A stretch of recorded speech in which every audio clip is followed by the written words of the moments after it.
Part 1. You'll hear a student asking for advice on her accommodation. First, you have some time to look at questions 1 to 6.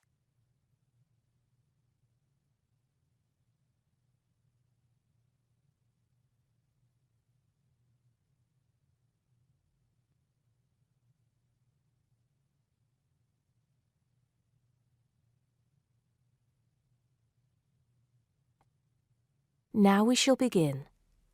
You should answer the questions as you listen, because you will not hear the recording a second time. Listen carefully and answer questions 1 to 6. Good morning.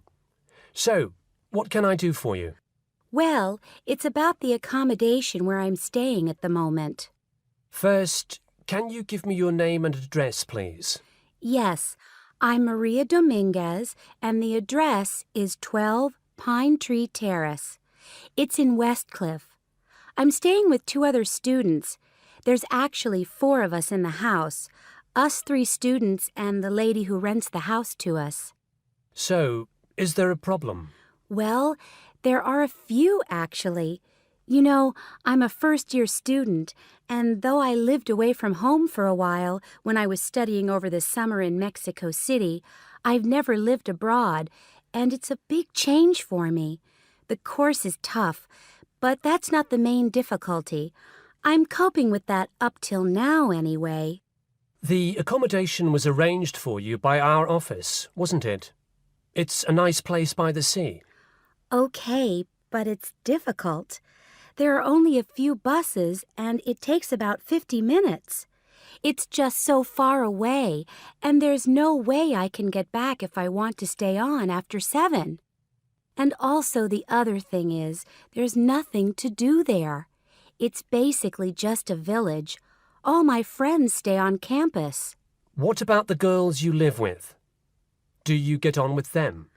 Well, when I see them, but one of them is hardly ever there.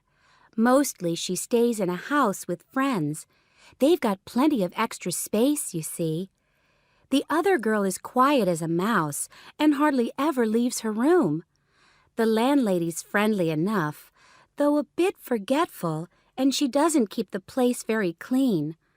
I don't have any real problem with her as a person, though. I understand it's rather far away. So I suppose you'd like us to find you a place in the halls of residence or closer by in the town. That would be good. You did say in your brochure that most first-year students are offered a place in halls. I think it actually said final year students have priority there. They need the library facilities more for studying for their finals. Before you hear the rest of the conversation, you have some time to look at questions 7 to 10.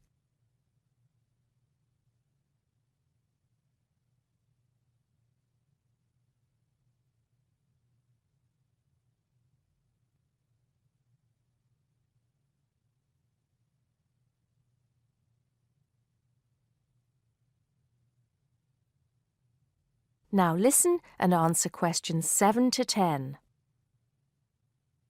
Anyway, let's see what we can do. Just a moment, I'll check what might be free.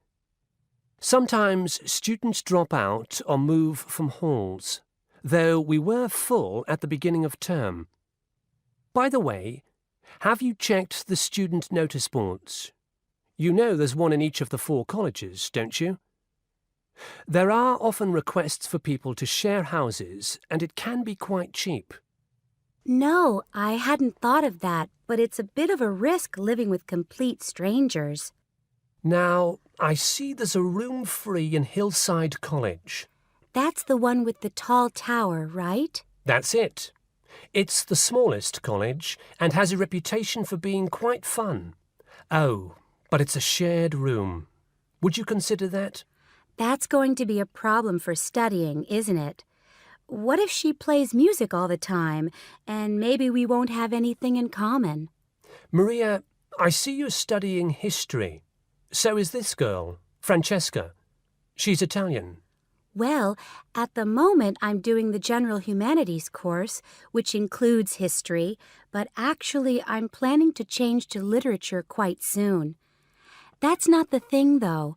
I really want a room on my own. Right. I'm afraid I don't see any other openings. There's nothing showing up on the computer, at least on campus. Well, if I have to stay where I am now, I'm going to find it more and more depressing. Here's one more thing we can try. The university owns several places on the Thanet Road and also by the West train station. Both of these are about a 20-minute walk down the hill. They're not the newest of buildings, but I could check for you. Can you come back tomorrow? Oh, no, that's Saturday. What about Monday? Yes, sure. I'd really appreciate it if you could do something for me. Let's hope so.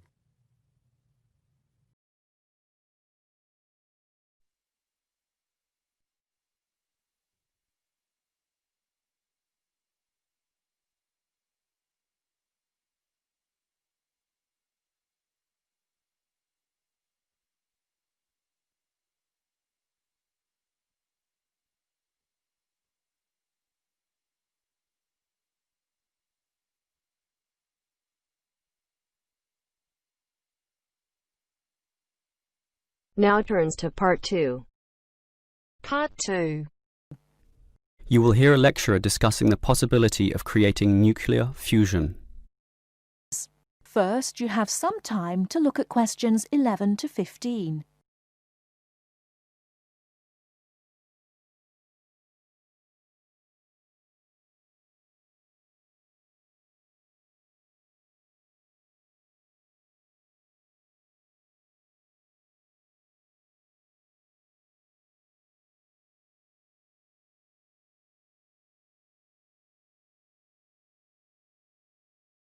Now, listen carefully and answer questions 11 to 15. We look at the sun, a huge ball streaming out essentially limitless energy into space, and we think about how we need that energy here on Earth. Our oil reserves are running out, coal burning causes much pollution, and nuclear energy has many dangers. But where does the sun itself get its energy? The answer is that the sun makes it using fusion, or, more specifically, in a hydrogen fusion process. There is no pollution, no radioactivity, no waste products, and we have plenty of hydrogen. So, hydrogen fusion seems the perfect answer to our energy needs, and scientists have long attempted to achieve it here on Earth. So what happens during this process? The first step is to make two light atomic particles approach. In the case of our sun, these are hydrogen particles, the lightest and also the easiest to deal with. However, the problem is that the nuclei of atoms have electric fields, and fusion between these particles is opposed by their similar electric charge. They most naturally repel each other, and the nuclei of all elements are exactly the same in this respect. Thus, in order to overcome this repulsion and force them together, in the second step, the particles are heated.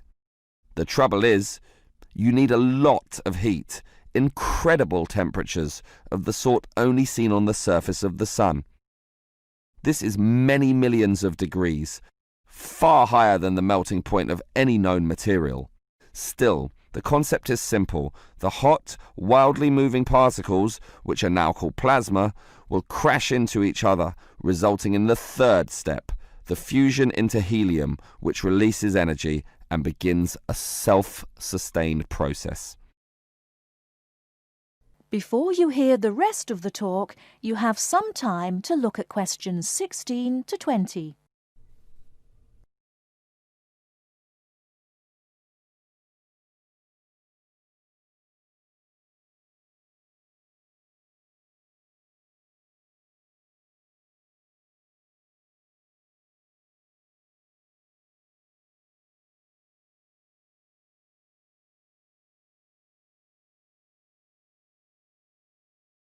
Now listen and answer questions 16 to 20. So, we know how fusion works. Thus, the big question is, can we create it here on Earth? We actually have the technology to superheat hydrogen into plasma, but no container on Earth can deal with those temperatures. Thus, we need to confine this superheated material so that it doesn't touch anything. For that, we need a special reactor, and most research has focused on an apparatus known as a tokamak system. That's Tokamak, an acronym from some Russian words meaning toroidal chamber with magnetic field.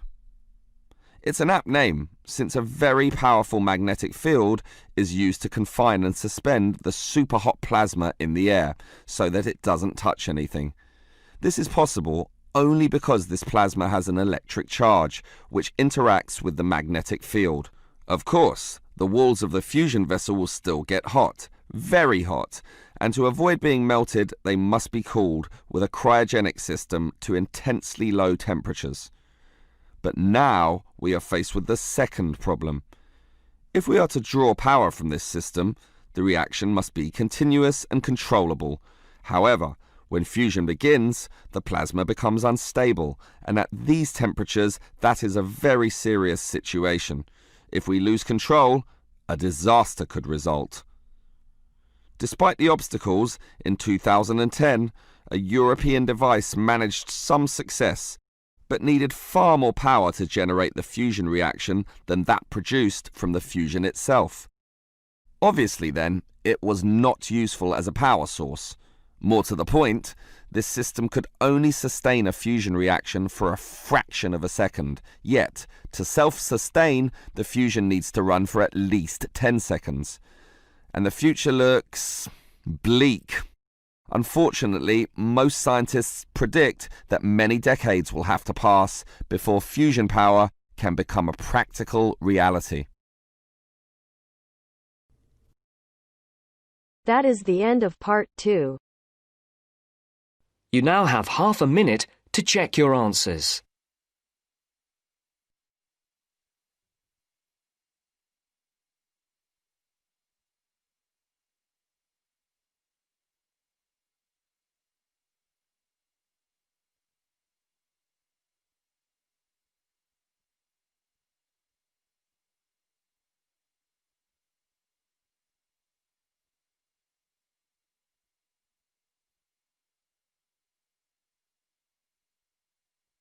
Now turns to part 3.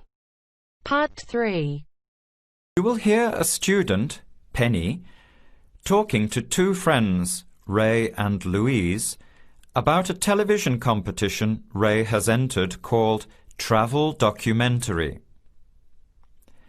Before you hear the conversation, you have some time to look at questions 21 to 26.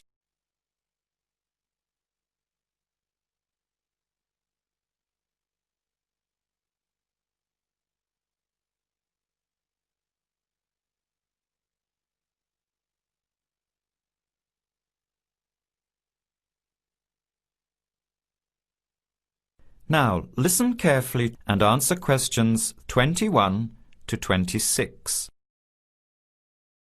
Hi, haven't seen you two in ages. What have you been up to? Hi, Penny. Ray is really excited. He's just been shortlisted for Travel Documentary. He could be off travelling around the world for 3 months. Travel Documentary? What's that? You've never heard of it? Don't you watch TV? Well, actually, no, hardly ever. Especially since I've started working on my thesis. I don't have time to breathe, let alone watch TV. So what's this all about, Ray? Well, actually, it's a competition run by public TV. It involves my two great loves, travel and filmmaking. Is it that program where people are sent around the world making documentary videos? I have heard of it. Fantastic! So you've been chosen? Not yet. I'm one of 34 selected for an interview next week, so I've made it through the first cut. Yeah, there were over 200 applicants from around the country. Pretty amazing, hey? Well, I've been lucky so far. What's the next stage? 13 are chosen from the interview to do a 4-week training course in documentary filmmaking. Then, the 8 finalists get sent off with a video camera to travel around the world. Sounds incredible. What's the catch? The catch is that every 2 weeks you have to send in a 10-minute video from a different part of the world. It's broadcast on TV along with the work of 3 of the other competitors and judged by a panel of experts and the TV audience. So you're under a lot of pressure. Wow, I guess so. You mean you're on television every 2 weeks? Yep, that's right. But first I have to be selected. Do you have to have any filmmaking experience to apply? Some background in photography or video making helps, but you're not supposed to be an expert. In fact, you can't apply if you've already worked in filmmaking. We all get the same 4-week course, so we start with the same skills. Can you go anywhere in the world you want? Each competitor makes up his or her own travel plans and has to get them approved. Before the conversation continues, you have some time to look at questions 27 to 30.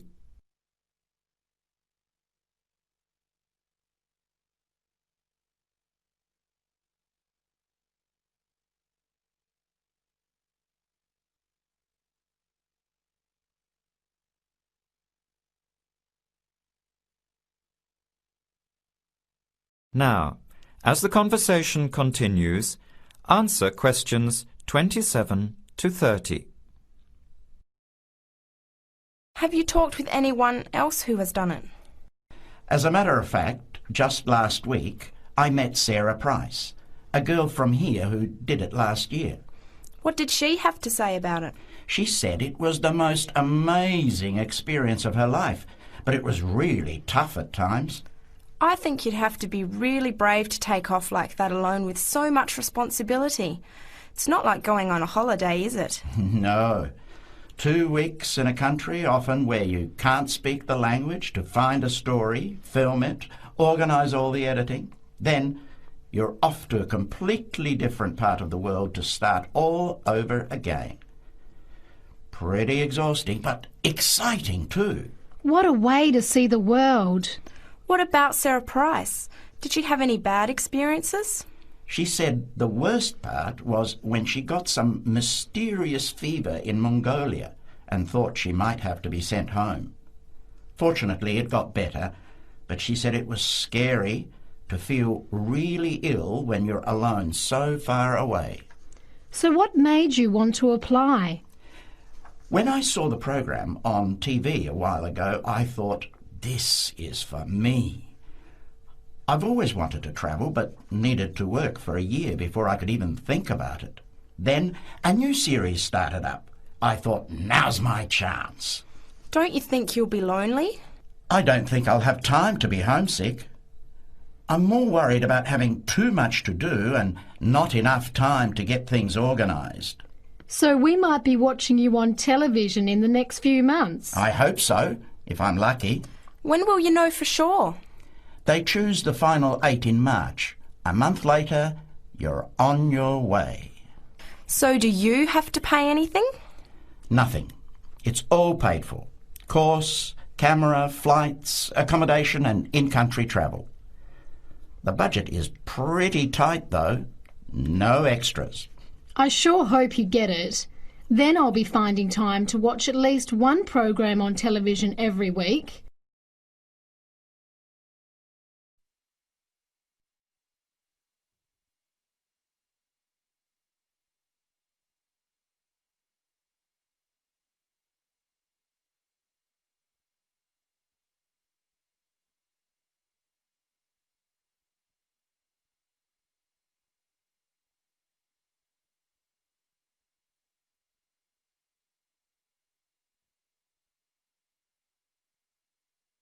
Now turns to Part 4. Part 4. You will hear part of a lecture on cities of the future. You now have 30 seconds to read questions 31 to 37.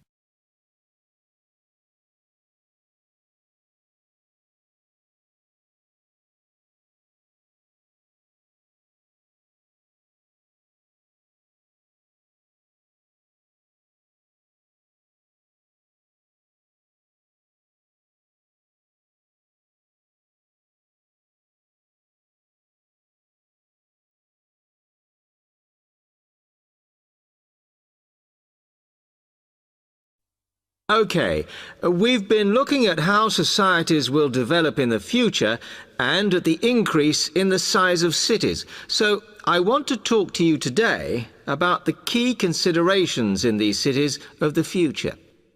There are three key elements I want to look at, and these are the new features they will have, issues of size, and the main problems to be considered.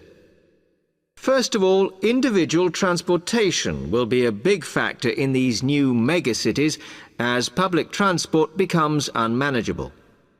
There'll be a huge rise in the use of segways, which are personal transporters like motorized scooters.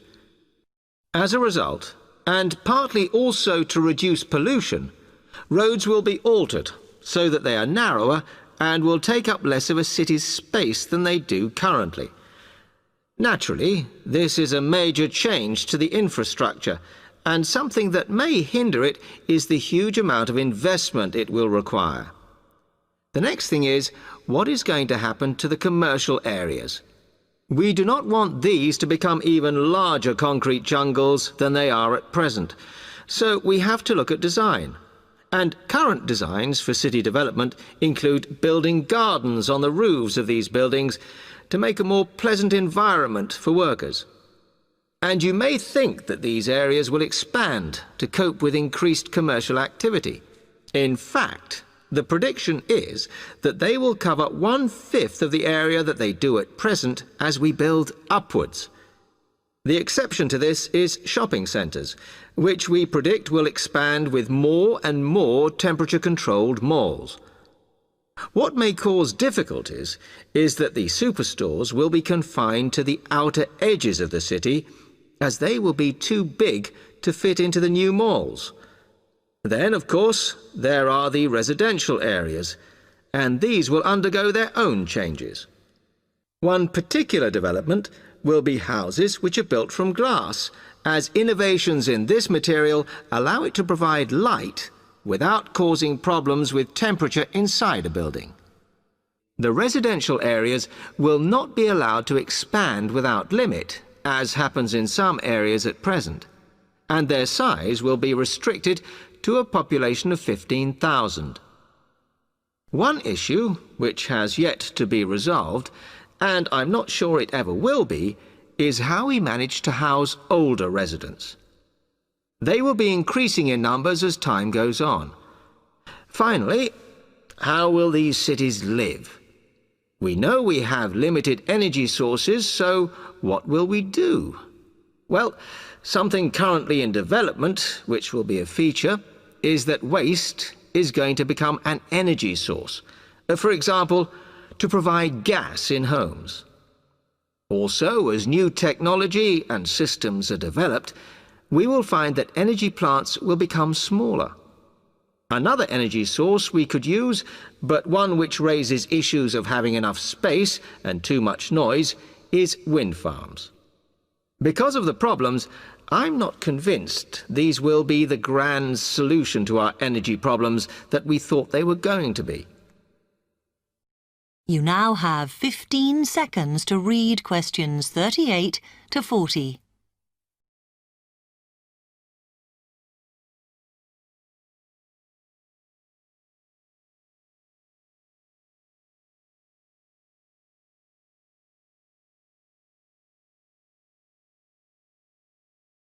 Now, moving on to looking at the social aspect of cities, we need to look at housing and how people will live. Cities currently have flats in the centre, populated by single people and wealthier residents, and families tend to move to the outskirts. In the future, the centre of cities will see a dramatic change. We will see many more examples of cooperative buildings. This is where people join together to form a company that owns the building they live in. And despite continuing shortages, there will also be a rise in the provision of retirement homes in city centres so that the elderly can have easy access to hospitals and shops. Recently, we have seen a levelling off in the growth of private housing, and I think that will not change. But we are likely to see more social housing, as far fewer people will be able to afford to own their own homes. OK, now, if anybody has any...